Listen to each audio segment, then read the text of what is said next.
Alrighty YouTube, welcome back. I am finally going to be doing something to Farmy, so allow me to introduce to you the next engine that's gonna be powering this shitbox. At face value, it really doesn't look like much. It looks like an old block that has been torn apart. It's rusty, it's been sitting a while. It's a 2-bolt main, it's not a 509 block. It being a 2-bolt main block is fine. From what I've heard, the 2-bolt main 400s are stronger anyways. If I wanted to, I could get splayed 4-bolt main caps, but that's not gonna be an issue. I think the other one I had was a truck block, this is a car block. Minimal differences, whatever. Where this thing is cool, take a quick little look. Hopefully you can see that little stamp there, 0.030. A 30 over 400 turns it into a 406. The other cool thing about it, here is one of the stock pistons from the 400 that blew up.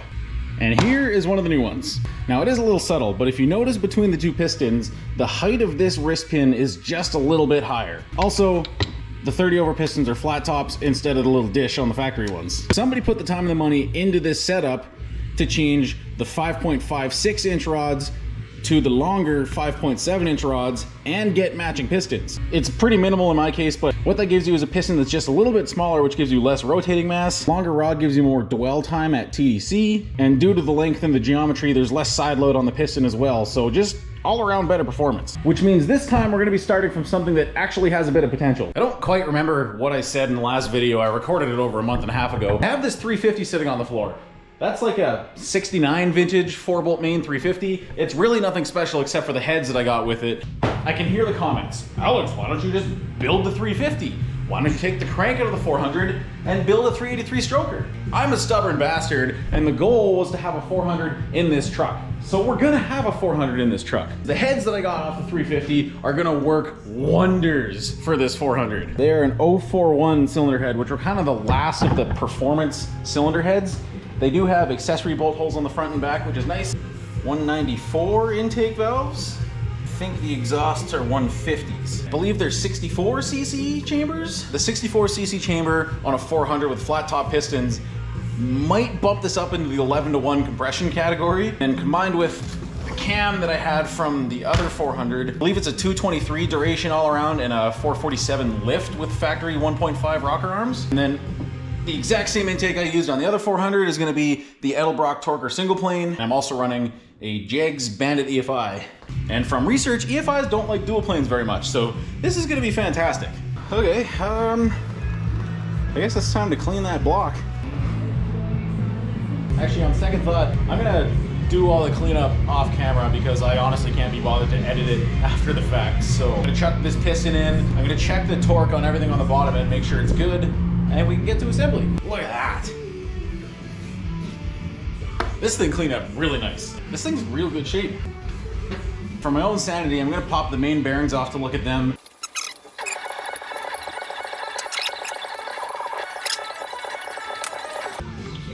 Oh, well, it's probably a good thing I'm taking this apart. It's not very good. Well, the bearings aren't in great shape.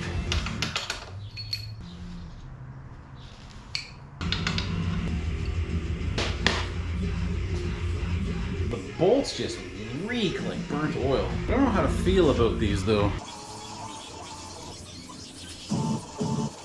Ah, man. Here are what the mains look like. They're not pretty. This one's got some dark spots, but actually it's not very grooved. This one, on the other hand, has some gnarly grooves right in the middle. Third one's fine, fourth is okay, and then the rear main bearing is just gouged. The crank is also kind of scored. Well, I mean, it's grooved the same. God damn it, man. Okay, update. This is probably for the better. I called up some engine builder friends and whatnot, showed them the pictures of my main bearings, and they're like, dude, take it apart, build the crank properly. And I guess it turns out, after all, we are gonna be using the 4-bolt main 350 on the floor. Heck. God, I don't have the energy tonight to lift that. Wow.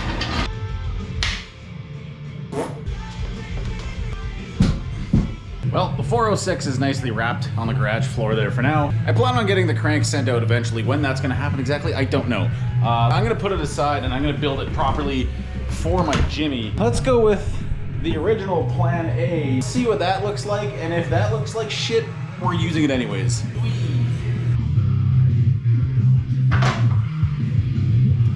smart idea.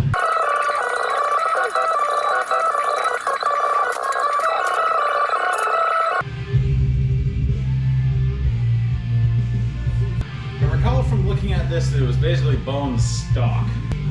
Oh, I actually do have a main bearing off. Look at that. Well, it's kind of meh. We're gonna call this the No Fucks 350 and just send it.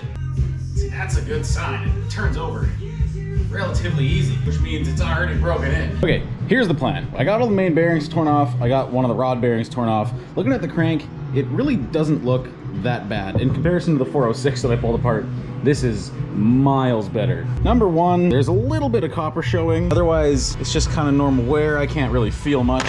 Number two has a tiny bit of copper coming through. Three has pretty much normal wear. A little bit of copper coming through on four. The rear, also pretty damn normal. I might get a lot of questions for what I'm about to do here. I'm gonna assemble this as is for one reason. I have a grand total of about, I think, $250 sunk into this engine. I can completely put this together for $0 with basically all the parts that I have available to me. And I believe the $250 that I do have sunk into this engine, I've already made back selling some parts that I had sitting around anyways. That way, if it has any problems, I'm gonna have zero hurt feelings because I have no money in it.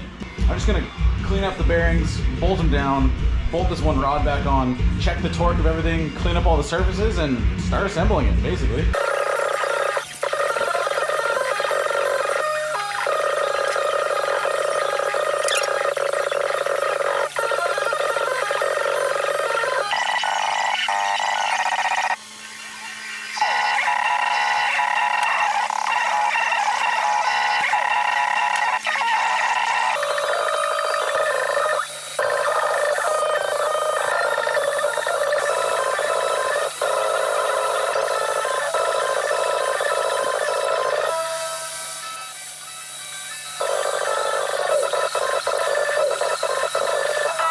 Okay, I'm back.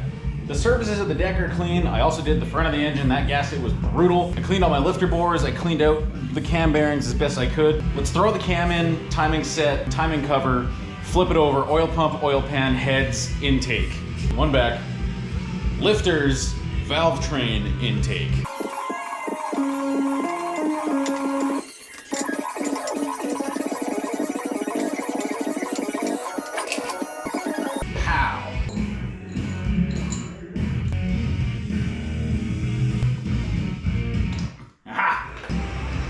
That's probably plenty.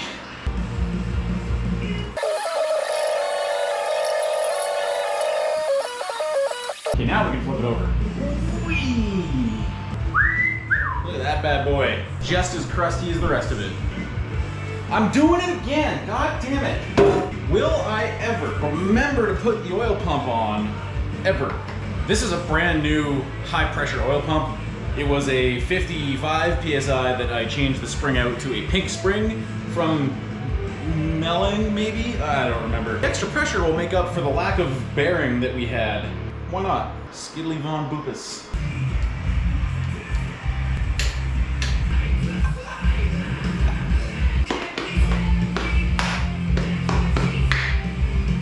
My GoPro battery died while I was in the middle of finding my oil pan, which is right here.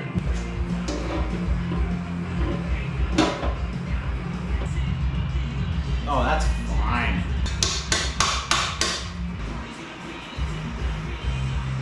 Mint.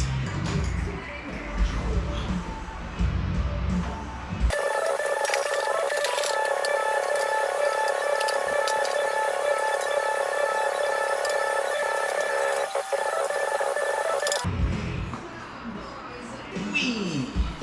Bottom end is done. Thank God. It's about time we have something together. Boom, head gasket. Why was that so hard? I gotta go through and clean all my ARP bolts first, so I'm gonna be right back. Teflon.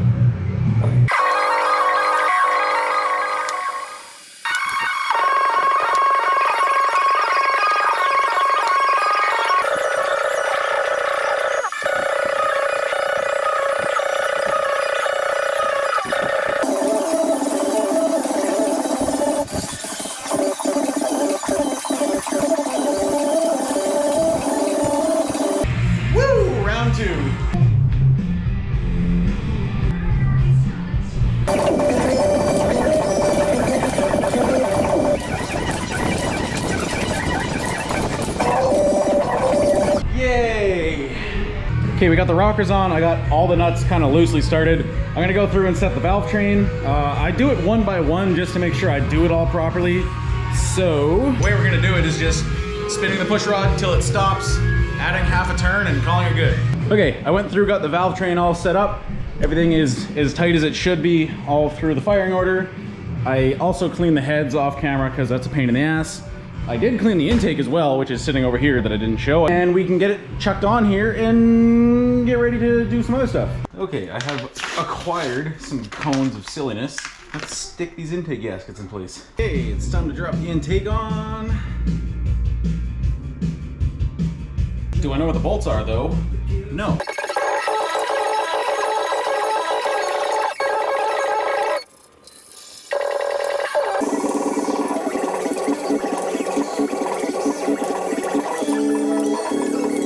Okay, I'm back with some engine oil. I forgot to buy some when I went out to get silicone. Nothing crazy, just some cheap 10W30 because I really don't think this is gonna need anything more. Whee!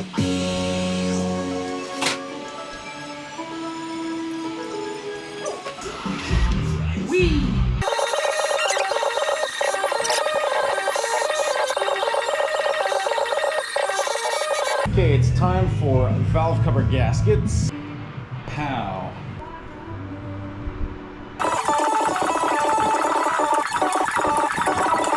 May as well install the balancer while I'm looking at it. Ugh. This balancer has seen better days. Well, my dad's garage always seems to be the savior for my projects. This is a balancer from, I believe, my old 305.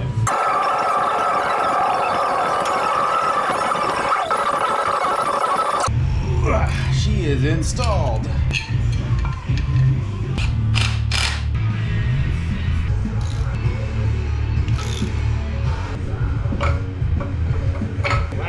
That sounds like a problem for tomorrow. I had to pull the pulley off because it doesn't seem to be the right length with this balancer. I have another one sitting on the bench over here. I don't know if this one's gonna be right. It's also got a bit of a groove. My dad has another one. He's gonna come over and wrench for a bit while I'm waiting.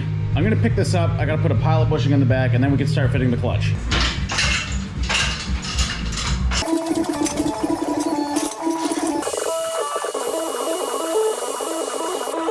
Come to realize that my 10 mil socket is actually a really good size for putting these things in. Of course it's not gonna go straight. And away she goes. I am all about test fitting this stuff now. You're good.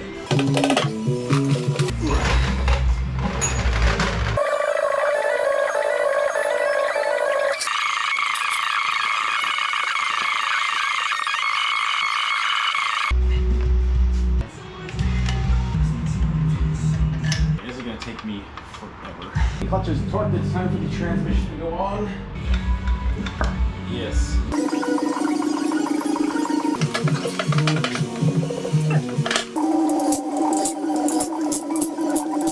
Okay, and the big thing. Okay, we have end plate. I can see it. I'm getting ahead of myself, but we got the engine wheeled over and it's going to get stuffed in.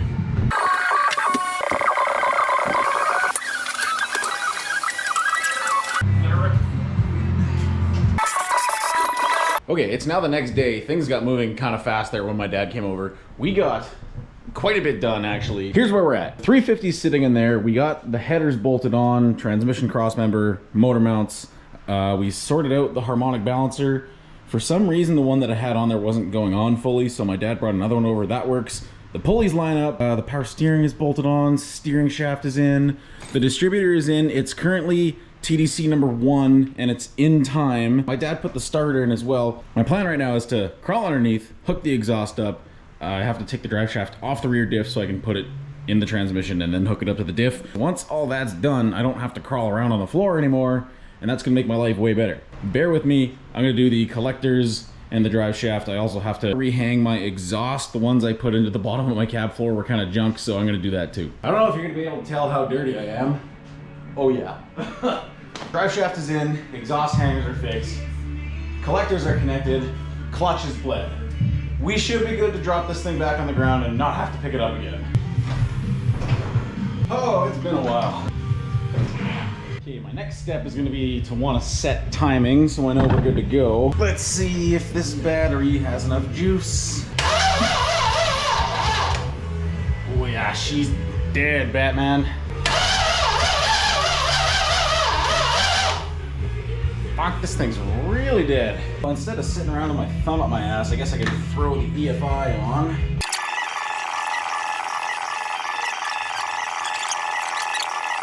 As long as my battery is charged, I should be able to set timing. Okay, I have no idea where that spark is at. Okay, I have to go one terminal. Let's try that. Okay, we've got 10 degrees base timing. I'm gonna go to an electric fan eventually, but I'm putting this on for now. I mean, really, it's just the front end now. Oh, I'm getting tired though. That sounds like a tomorrow problem. Let's do that. We'll start fresh tomorrow. It's getting kind of late anyways. I don't want to piss off my neighbors. So. Okay, I lied. I'm going to put the front end together tonight. Look at me. It's like I've done this before.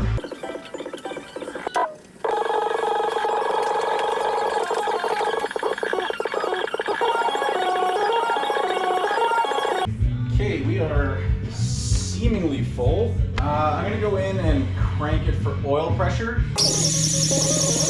I can do a fuel pressure check though. And because I have the EFI hooked up, we should see a little squirt come out of that. There's the pump, the shot. Okay, we got 60 PSI. Do one more.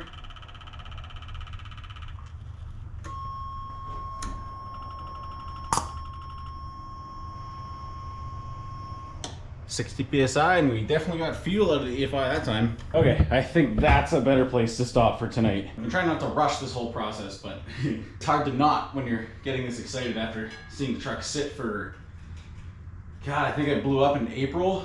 God damn it, I lied to you guys again. I gotta do it. I can't wait till the morning to do this, because if I wait till the morning, I'm not gonna be able to sleep.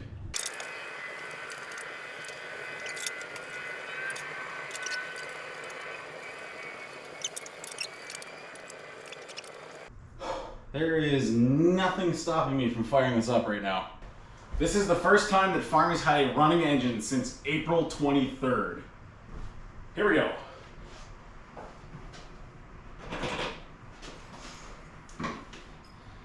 Come on, baby.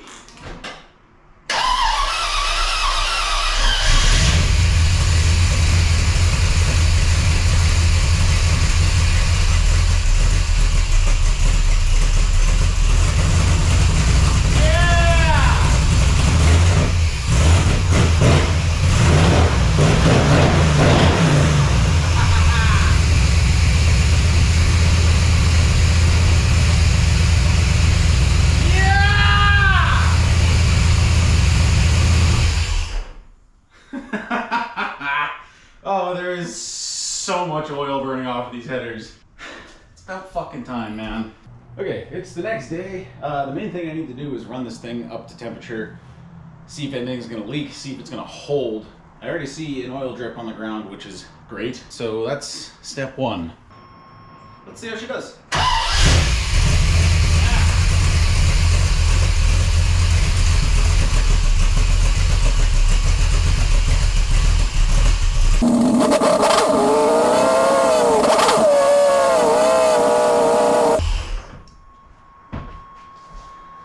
This is gonna take some time to burn back off too, all the oil that's all over my headers.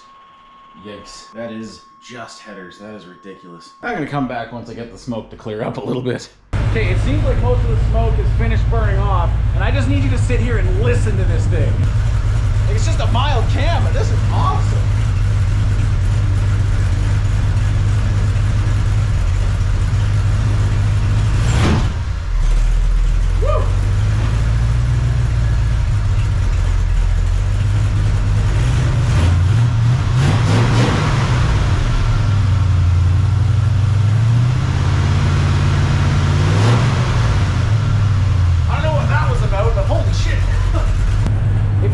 Stable right around 750 RPM and 200 degrees. It creeps up a little bit, but then it kind of settles right back down.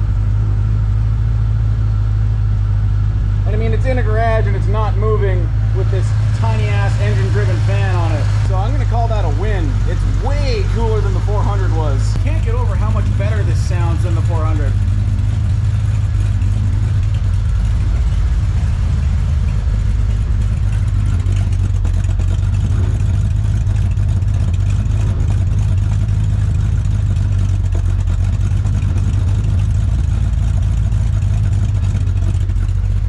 Cool. Like we're getting 30 psi oil warm at idle, but if you touch the throttle, 40, 70, that's beauty. All right, 220, we should shut her off.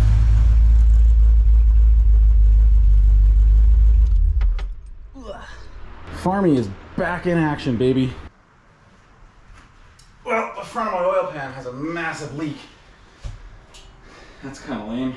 I wonder if I could just slather a bunch of silicone on the outside and let it sit. And there she is, outside of the garage for the first time in months. I still got to put the hood on, but I took it for a little bit of a test drive. Everything seems fine. It's making good oil pressure. The power coming out of the 350 actually feels pretty good. But I think for now, that's going to be it for Farmy. As you can probably see, I've moved the next project into the garage, and I don't think I've really ever said much about it. This is a 1986 BMW 325. It's automatic. It's got a ton of kilometers on it. I think it's got like 330,000. But you've probably noticed the wheels I've had sitting in the background for it. There's also some coilovers sitting on the table. They're just Racelands. I'm not going for anything crazy. I just want to have it lowered, make it look cool, and that's really all we're going to do to it. Big win for me is that Farmy is back and it runs and drives. Hopefully it's going to last this time. I apologize for the delays in the project, but thank you to anyone who stuck around. I hope you've enjoyed the project, and I hope you come back for more. Thanks for watching.